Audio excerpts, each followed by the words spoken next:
پیدا شده آرامشم، امشب میخوام رو شعله ها گریه کنم آرام بشم.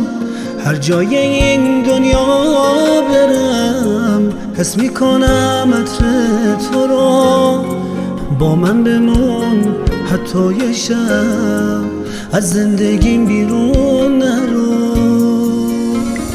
من زیر بارون هیچ وقت بی تو قدم نمیزنم. تو اوج تنها بودن و درگیر با تو بودنم، یه ماجرای تازه نیست. نقل من و احساس تو روزی 1000 مرتبه تعریف کردم واسه تو.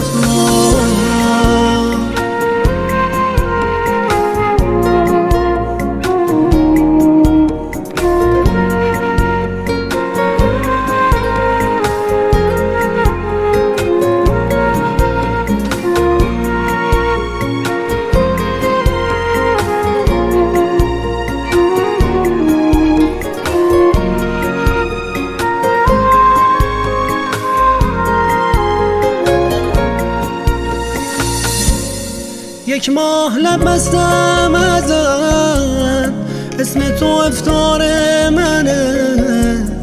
از چی بترسم پیش تو، عاشق شدن کار منه. خیلی بعیده بعد از این از عشق تو دوری کنم.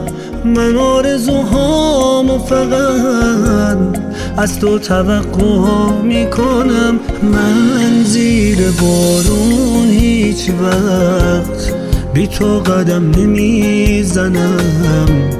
تو اوج تنها بودن و درگیر با تو بودنم، یه ماجرای تازه نیست. نقل من و احساس تو روزی 1000 مرتبه تعریف کردم واسه تو.